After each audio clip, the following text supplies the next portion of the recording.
Emmanuel Philibert de Savoie est un papa fier. Après s'être marié avec Clotilde Courreau, en 2003, à la basilique Sainte-Marie, à Rome, en Italie, le prince et son épouse ont accueilli 2 filles, Vittoria née en 2003, et Louisa qui a vu le jour en 2006. Ce dimanche 25 février, le fils unique de Victor Emmanuel de Savoie, décédé au début du mois de février, a partagé la couverture d'un célèbre magazine sur laquelle sa fille aînée fait la une à travers sa story Instagram. Il s'agit d'ailleurs de sa première couverture. L'héritière de la couronne italienne apparaît souriante dans un ensemble en maille marron.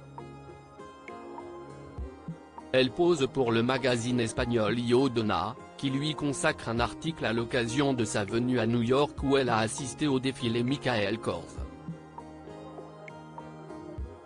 Dans les colonnes du média, elle aborde la monarchie et son avenir au sein de celle-ci. Une première interview qu'elle a effectuée en solo. Sur l'image partagée par son père, Emmanuel Philibert de Savoie a également ajouté un tendre cœur rouge. Une touchante attention.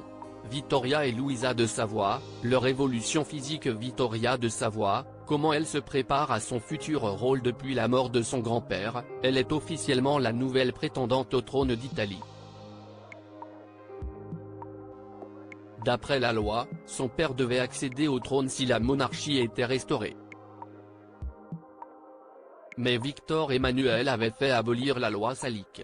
La princesse Vittoria est donc à présent l'héritière de la maison de Savoie, son père ayant annoncé vouloir abdiquer en sa faveur.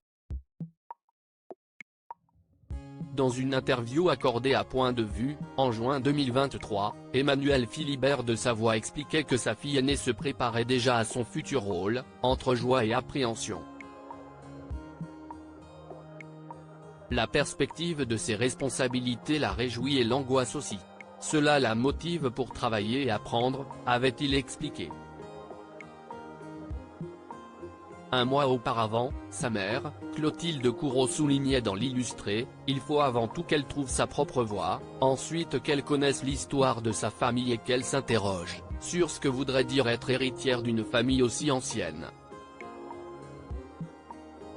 Crédit photo, Zuma Presse.